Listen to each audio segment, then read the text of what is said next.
প্রিয় ছাত্রছাত্রী, তোমাদের আমি পূর্বের ক্লাসে এটা আসলে দীর্ঘায়িত করি না ক্লাসটি, কারণ তোমরা অনেক সময় বিরক্তিবোধ করো এই দীর্ঘ সময় ক্লাস করতে। এটাগুলো আমরা শুনতে পেরেছি, আমরা জেনেছি, এই জন্য ক্লাসটা একটু সংক্ষিপ্ত করলাম। তারপরে 24 মিনিটের মতো গেল। এখন আমি পরবর্তী ক্লাসে ওই ধরনের, তাও মানে গ্যাস সিলিন্ডার জাতকরণে যেই মানে বর্তমানে এই বর্তমানে এই প্যান্ডেমিক অবস্থায় আমাদের খুব বেশি প্রয়োজন হচ্ছে অক্সিজেন সিলিন্ডার। এই জন্য অক্সিজেন সিলিন্ডার নিয়ে আরেকটি প্রশ্ন এখানে একটু খেয়াল করো। আরেকটি গাণিতিক প্রবলেম দেখলাম আমি। তো এই গাণিতিক প্রবলেমটি একটু দেখো। অক্সিজেন গ্যাসের স্টিল সিলিন্ডারের আয়তন সাধারণত 49.0 লিটার হয়, অর্থাৎ 49 লিটার হয়। এটাতে বলা হচ্ছে 20 ডিগ্রি সেন্টিগ্রেড তাপমাত্রায় সিলিন্ডারটি 150 অ্যাটমসফিয়ার চাপে পূর্ণ আছে। খেয়াল করো, এই যে সিলিন্ডারটি, সেটি 20 ডিগ্রি সেন্টিগ্রেড তাপমাত্রা 150 অ্যাটমসফিয়ার চাপে পূর্ণ আছে। আচ্ছা, এখন বলেছে ওই স্থির তাপমাত্রায়। দেখো, তাপমাত্রা যখন স্থির বলেছে তখন এক্ষেত্রে আমাদেরকে একটু ভিন্ন কিছু চিন্তা করতে হবে। ভিন্ন কিছু মানে এটি তোমার কোন সূত্রের অনুসরণ করে? এটা কি বয়েল সূত্র অনুসরণ করে, নাকি চার্জের সূত্র অনুসরণ করে, নাকি বয়েল চার্জ অ্যাভোগাড্রো সূত্রের সমন্বয় অনুসরণ হয়? এখানে এটা খেয়াল করতে হবে। তাহলে দেখো, স্থির তাপমাত্রায় 1.02 অ্যাটমসফিয়ার চাপে নিউমোনিয়া রোগীকে অক্সিজেন দিতে কত লিটার অক্সিজেনের প্রয়োজন হবে? তাহলে একটু করে দেখো। প্রথমে আমরা সাধারণ একটা সেন্স যেটা বলে, এখানে প্রথমে চাপ ছিল 150 অ্যাটমসফিয়ার, একটু বলে রাখি আমি। তারপর চাপ কমে গেল, দেখো 1.02 অ্যাটমসফিয়ার চাপ কমে গেল, এবং 150 অ্যাটমসফিয়ার চাপে গ্যাসের আয়তন ছিল 49 লিটার। মানে গ্যাসটা 1 লিটার একটা পাত্রে পূর্ণ ছিল আর কি, সেই অবস্থায়। কিন্তু এখন চাপ কমে যাওয়ার কারণে তাহলে কি লাগবে? মানে V is proportional to 1/p। আমরা অঙ্ক করার পূর্বে, আমি বারবার বলছি, অঙ্ক করার পূর্বে আমাদের থিওরিটিক্যাল অর্থাৎ তাত্ত্বিক ধারণা পূর্বে থাকতে হবে। আর না হলে শুধু থিওরি অনুসারে অঙ্ক যখন তুমি সমীকরণে মান বসিয়ে অঙ্ক করতে যাবে, অঙ্ক হয়তো করে ফেলবে। হ্যাঁ, অনেক সময় অঙ্ক শুদ্ধ ভুল হবে, এটা বলছি না আমি শুদ্ধ হবে, কিন্তু তোমার তাত্ত্বিক ধারণা থাকলে তুমি অঙ্কটার উত্তর পূর্বেই ধারণা করতে পারবে। যেমন এখানে আমি একটু করে ধারণা দেই। 150 অ্যাটমসফিয়ার চাপে এখানে এই আয়তন, গ্যাস সিলিন্ডারটির আয়তন হচ্ছে 49 লিটার। তাহলে চাপ যখন কমলো, তাহলে তখন আরো অনেক বেশি আয়তন অক্সিজেন লাগবে। তাহলে সাধারণত আমরা ধরে নেব যে কি, তাপ মানে চাপ আয়তনের ব্যস্তানুপাতিক। যেহেতু চাপ কমলো, তাহলে এখানে আয়তন বাড়বে। আয়তন কত বাড়বে সেই হিসাবটা আমরা পরে করব। তবে আয়তন এটা যেটা আছে, যে আয়তনটা, সেটা চেয়ে অনেক বেশি আয়তন লাগবে। আচ্ছা, এবার তাহলে এখানে কোন সূত্র প্রয়োগ হবে? তাহলে আমরা যেহেতু বললাম যে আয়তন চাপের ব্যস্তানুপাতিক, মানে V is proportional to 1/p, তাহলে এটা বয়েল সূত্র অনুসরণ করবে। তাহলে এক্ষেত্রে বয়েল সূত্র অনুসারে আমরা পাই বয়েল সূত্র অনুসারে, বয়েল সূত্র অনুসারে আমরা পাই P1 V1 equal to P2 V2। এবং বয়েল সূত্র যখন অনুসরণ হবে তখন তাপমাত্রা স্থির থাকবে। এই জন্য বলা হয়েছে এখানে ওই স্থির তাপমাত্রায়। এটা একটা ইম্পর্টেন্ট বিষয়। তাপমাত্রা স্থির বলার কারণে আমরা তখন বয়েল সূত্র অনুসরণ করলাম। তাহলে এখানে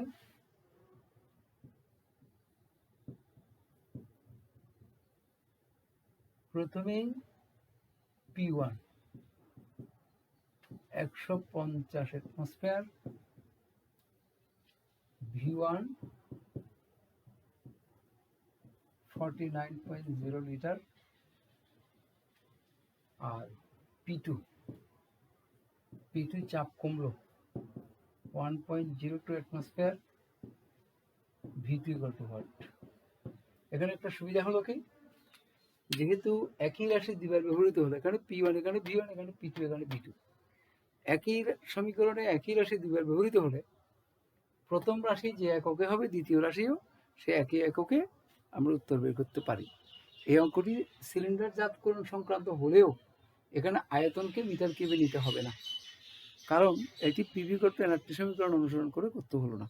যদি পিভি করতে এনআরটি সমীকরণ অনুসরণ করে করতে হতো তাহলে চাপকে অবশ্যই নিউটন পার মিটার স্কয়ারে নিতে হতো আর আয়তনকে মিটার কিউবে নিতে হতো, তখন আর এর মান হতো 8.314 জুল পার কেলভিন পার মোল। তো এখানে যেহেতু পিভি করতে এনআরটি সমীকরণ ব্যবহার করতে হয়নি, সেই জন্য আমাদের এখানে পি এবং ভি এই দুটি যে এককে থাকবে, P2ও সেই এককে থাকবে, V2ও সেই এককে থাকবে, কারণ একই রাশি দুইবার ব্যবহৃত হলো একই সমীকরণে।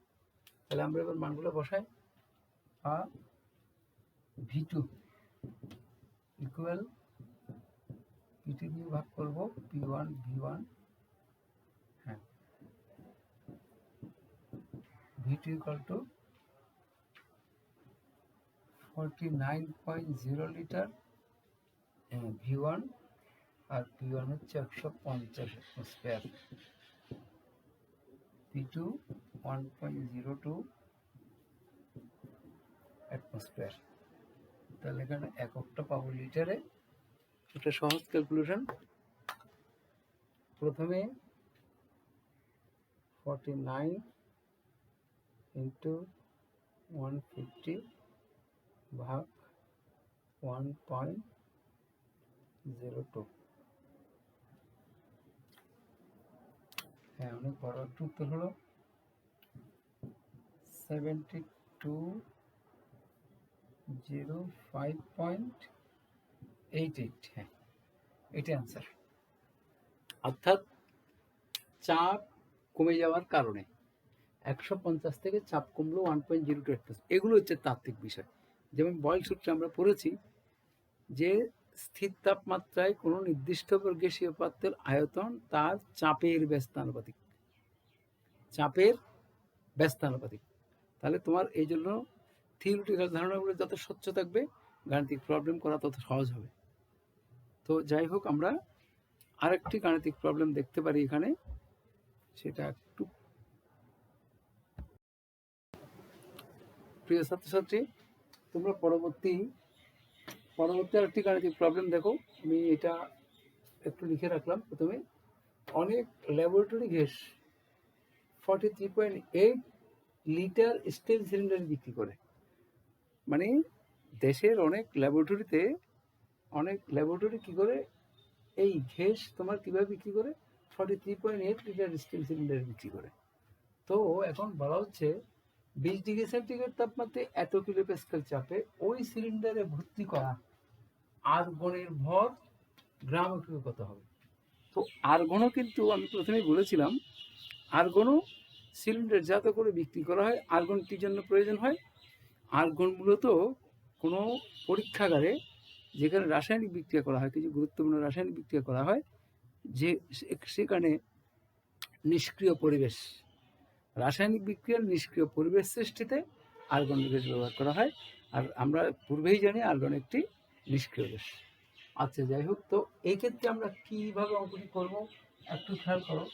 এটাও সিলিন্ডার জাতকরণের একটি গাণিতিক সমস্যা। এখানে গ্যাসের আয়তন দেওয়া আছে, গ্যাসের চাপ দেওয়া আছে, তাপমাত্রা দেওয়া আছে। তাহলে ওই সিলিন্ডারে ভর্তি করা আর্গনের গ্যাস, আর্গনের ভর গ্রাম এককে প্রকাশ করো। তাহলে আমরা এখানে গ্যাসের কি বের করবো? মোল সংখ্যা বের করব। মোল সংখ্যা বের করে তা থেকে আমরা গ্যাসের ভর নির্ণয় করতে পারবো। তাহলে আমরা একটু প্রথমে লিখি and mole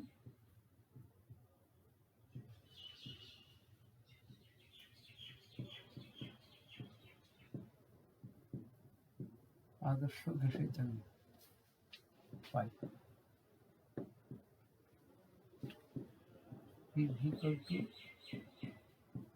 nRT। তাহলে আমরা এখানে n equal to বের করে তা থেকে আণবিক ভর বের করতে পারবো, অথবা আচ্ছা, n equal to v করি। এখানে প্রথম p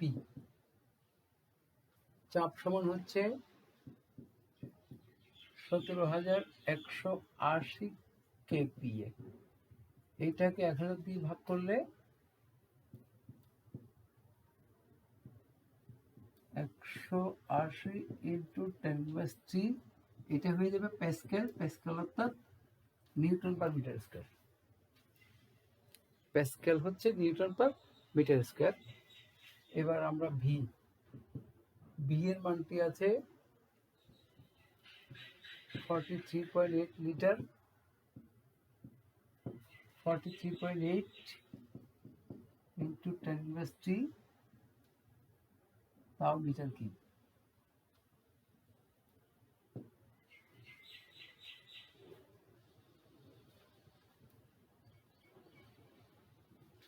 পিভি পেলাম টি। টি এর মান 20 ডিগ্রি সেন্টিগ্রেড হলে 20 যোগ 273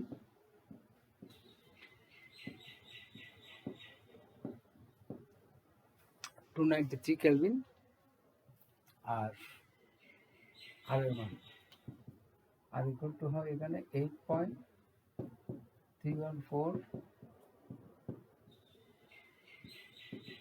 জুল পার কেলভিন পার মোল।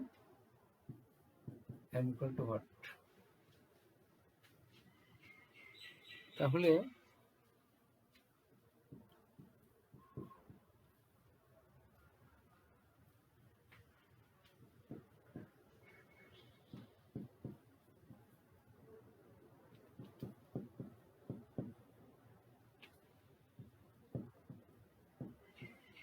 Newton per metre square into V 43.8 into 10⁻³ kelvin. 10⁻³ metre cube, sorry.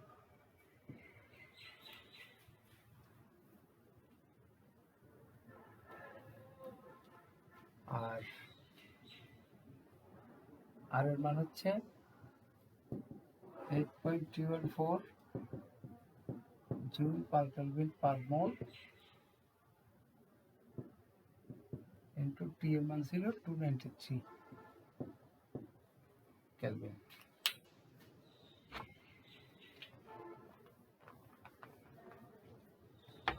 এই মানগুলো ক্যালকুলেশন করলে দেখো এখানে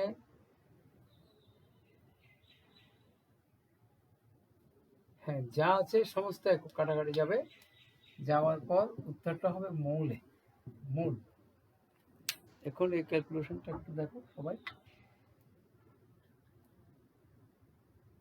17.80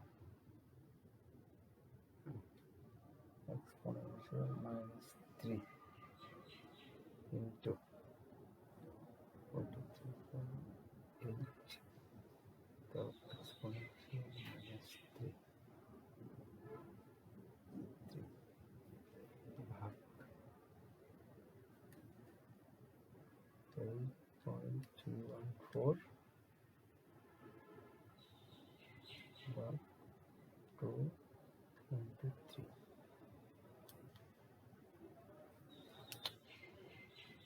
হ্যাঁ মানটি এরকম হলো 3.089 ইন্টু 10⁻⁴।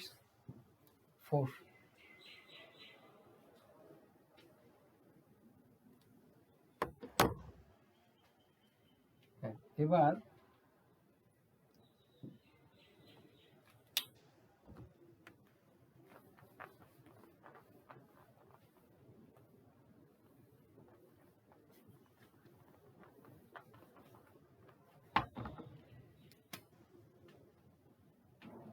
যেহেতু n equal to W/m, তাহলে এখানে আণবিক ভর আমরা W বের করব। W equal to হবে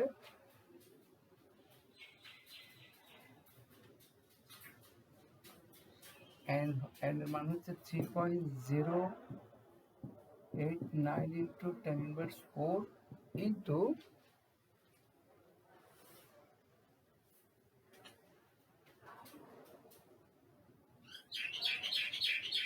এখানে যে ভরটি আণবিক ভর, এটা হচ্ছে নিয়নের আর্গনের উপর 40 ইন্টু এটা 40কে 10⁻³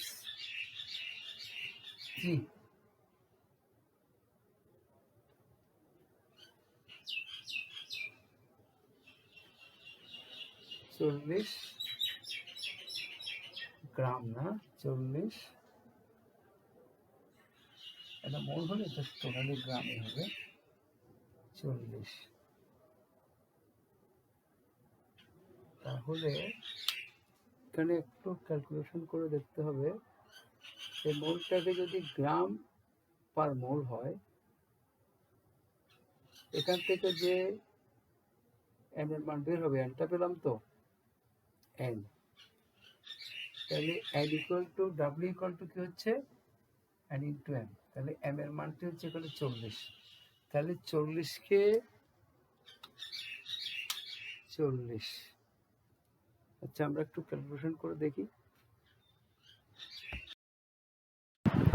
প্রিয় ছাত্রছাত্রী, তোমরা একটু খেয়াল করো, আমরা অঙ্কটি পূর্বে পিভি ইকুয়াল টু এনআরটি সমীকরণ থেকে এন এর মান বের করে, তারপরে এন এর মান যেটা বের করেছিলাম তাকে আমরা এই অ্যাভোগাড্রো এন এর মান যেটা বের করেছিলাম তাকে আণবিক ভর, অর্থাৎ আর্গনের আণবিক ভর ছিল 40, ওটা দিয়ে গুণ করলে যে মানটা পাবো সেটা গুণ করে দেখতে পারো, সেটাই উত্তর হবে।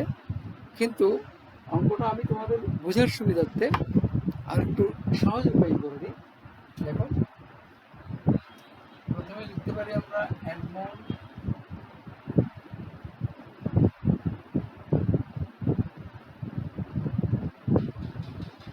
আদর্শ গ্যাস হচ্ছে by PV equal to nRT, PV equal to এই এন এর জায়গায় ডাব্লিউ বাই এম আর আমরা একসাথে লিখে অঙ্কটা করে ফেলতে পারি, কারণ আমরা এখানে আর্গনের ভর গ্রাম এককে নির্ণয় করবো, আর্গনের ভরটাকে গ্রাম এককে নির্ণয় করবো। আমাদের এখানে যে উত্তরটা বের হবে সেটা কেজিতে বের হবে, তাকে আমি গ্রামে নেব। তো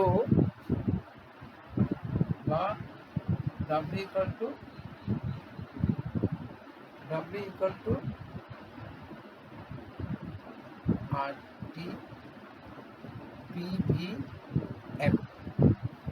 এখানে দেখো, আবার একটু করে দেখা অঙ্কটা, যেহেতু এখানে সিলিন্ডার নির্বৃত্তীকরণ, সেই জন্য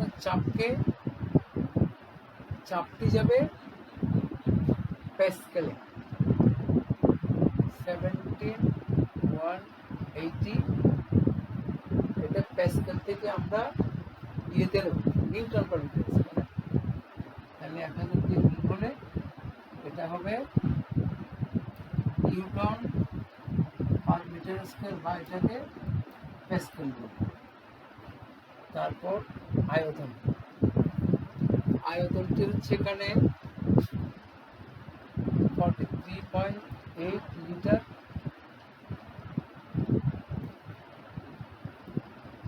43.8 ইন্টু 10⁻³ লিটার থেকে মিটার কিউবে গেল। তারপর এম হচ্ছে আর্গনের আণবিক ভর, আমরা আণবিক ভর জানি 40 গ্রাম পার মোল, কিন্তু এটাকে কেজিতে নিতে হবে, তখন 40 ইন্টু 10⁻³ কেজি পার মোল। এরপর টি এর মান 20 যোগ 273 বা 293 কেলভিন, আর এর মানটি হবে 8.214 জুল পার কেলভিন পার মোল এককে। এখান থেকে আমরা ডব্লিউ পেয়ে যাবো সরাসরি, এবং এখানে যে মানটা পাবো এটা হলো কেজিতে। তাকে আবার 1000 দিয়ে গুণ করলে আমরা গ্রামের মানটা বের করবো। এখানে একটু করে বসাই, ডাব্লিউ সমান পি এর মান হচ্ছে 17,180 into 10 cube newton per metre square. V 43.8 into 10 to the power -3 metre cube. M এর মানটি হচ্ছে 40 into 10 to the power -3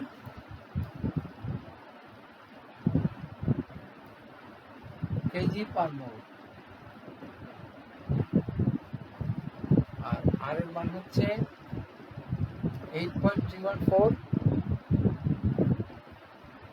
joule per kelvin per মোল। টি এর মান হবে 292 কেলভিন।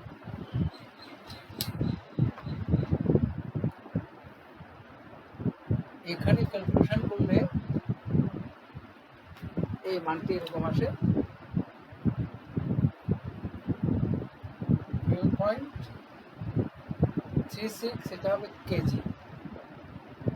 এটাকে আবার 1000 দিয়ে গুণ করলে গ্রামে নিতে হলে 1.236 ইন্টু 10 টু দি পাওয়ার 4 গ্রাম। এইভাবে অঙ্কটা করা যায়। তো আমরা পূর্বে যেটা করেছিলাম এন এর মান বের করে সেখানে যে এন পেয়েছিলাম ওই এন এর মানকে আবার এন এর মান বের করে তাকে আর্গনের পারমাণবিক ভর দিয়ে গুণ করলেও তোমরা, তবে পারমাণবিক ভরটা কেজি পার মোলে নিয়ে গুণ করতে হবে, তখনই এই উত্তরটা পাওয়া যাবে। তো প্রিয় ছাত্রছাত্রী, আমি তোমাদেরকে আরেকটা জিনিস পড়াবো গ্যাস তরলীকরণ নিয়ে। তারপর আমার প্রিয় ছাত্রছাত্রী, আমাদের হাতে সময় একেবারেই কম। যাই হোক, তারপরেও আমি এই জিনিসটা অবশ্য পূর্বে কখনো উচ্চ মাধ্যমিক পর্যায়ে সিলেবাসে ছিল না, কিন্তু বর্তমানে যে সিলেবাসটা করেছে এই বইতে বর্তমান দেখা যাচ্ছে গ্যাস তরলীকরণ নিয়ে একটু সামান্য কিছু লিখেছে। তো আমি তোমাদের এই বিষয়টা নিয়ে একটু পড়াচ্ছি, এগুলো সহজ জিনিস, আমি তোমাদের বুঝিয়ে দিচ্ছি। প্রথম সন্ধি তাপমাত্রা, তোমরা একটু খাতায় লিখে নাও, আমি একবার বলে যাচ্ছি। সন্ধি তাপমাত্রা হচ্ছে সেই তাপমাত্রা যে তাপমাত্রায় গ্যাসের উপর যথেষ্ট চাপ প্রয়োগ করেও গ্যাসকে তরলে পরিণত করা যায় না, কিন্তু সেই তাপমাত্রার নিম্নে যে কোনো তাপমাত্রায় গ্যাসের উপর যথেষ্ট চাপ প্রয়োগ করে গ্যাসকে তরলে পরিণত করা যায়, ওই নির্দিষ্ট তাপমাত্রাকে সন্ধি তাপমাত্রা বলা হয়। আমি আবার বলি, সন্ধি তাপমাত্রা হলো সেই তাপমাত্রা যে তাপমাত্রার উপর গ্যাসের উপরে যথেষ্ট চাপ প্রয়োগ করেও গ্যাসকে তরলে রূপান্তর করা যায় না, কিন্তু সেই তাপমাত্রার নিম্নে যে কোনো তাপমাত্রায় উপযুক্ত চাপ প্রয়োগ করে গ্যাসকে তরলে পরিণত করা যায়।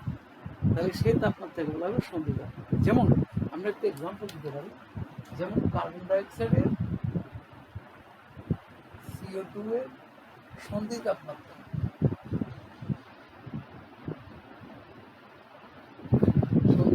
হচ্ছে 31.1 ডিগ্রি সেন্টিগ্রেড।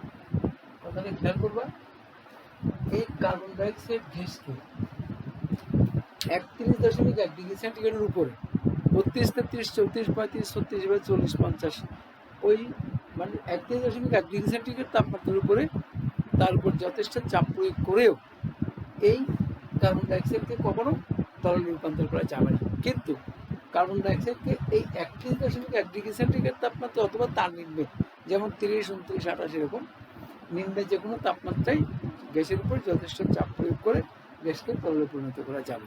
তাই কার্বন ডাইঅক্সাইডের সন্ধি তাপমাত্রা হচ্ছে 31.1 ডিগ্রি সেন্টিগ্রেড। তাহলে এখন সন্ধি তাপমাত্রা সত্য, অর্থাৎ গ্যাস তরলীকরণ করতে দুটি শর্ত লাগে। একটা হচ্ছে গ্যাসের তাপমাত্রা হ্রাস করে সন্ধি তাপমাত্রার নিচে আনতে হবে, যে কথাটা বললাম। কার্বন ডাইঅক্সাইড গ্যাসের সন্ধির তাপমাত্রা 31.1 ডিগ্রি সেন্টিগ্রেড বা তার নিম্নে, তার উপরে এই যে গ্যাসের তাপমাত্রা হ্রাস করে সন্ধির তাপমাত্রা নিচে আনতে হয়। 2 নম্বর হচ্ছে গ্যাসকে সন্ধি তাপমাত্রার নিচে রেখে উপযুক্ত চাপ প্রয়োগ করতে হবে। তাহলে এই দুটি হচ্ছে তোমার সন্ধি তাপমাত্রার শর্ত। আরেকটা বিষয় একটু বলে রাখি, এটি আমি যদিও গ্যাস তরলীকরণের জুল থমসন প্রভাব, গ্যাস তরলীকরণের জুল থমসন প্রভাব একটু পড়িয়েছিলাম।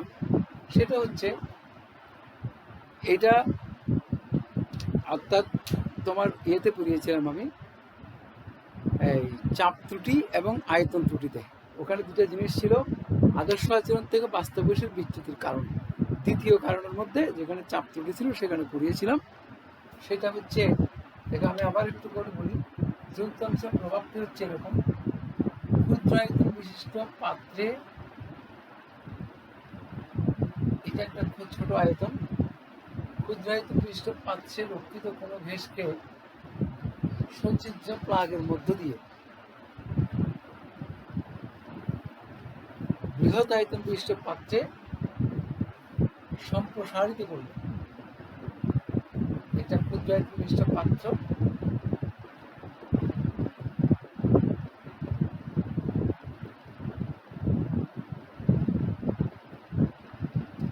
ছাত্রছাত্রী তোমরা দু একবার রিভিউ করে দেখে আমার কথাটি একটু লিখবে। গ্যাস তরলীকরণের জুল থমসন প্রভাব হচ্ছে উচ্চ চাপে ক্ষুদ্র আয়তন বিশিষ্ট পাত্রে রক্ষিত কোনো গ্যাসকে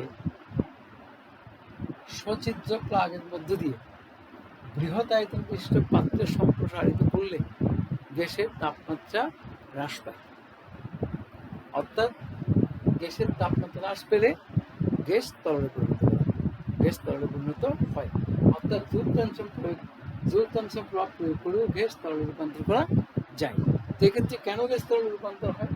এখানে গ্যাস তরলে রূপান্তর হওয়ার কারণ হচ্ছে, গ্যাসকে যখন ক্ষুদ্র আয়তন বিশিষ্ট পাত্র থেকে বৃহৎ আয়তন বিশিষ্ট পাত্রে সম্প্রসারণ করা হয়, তখন গ্যাসের অণুগুলো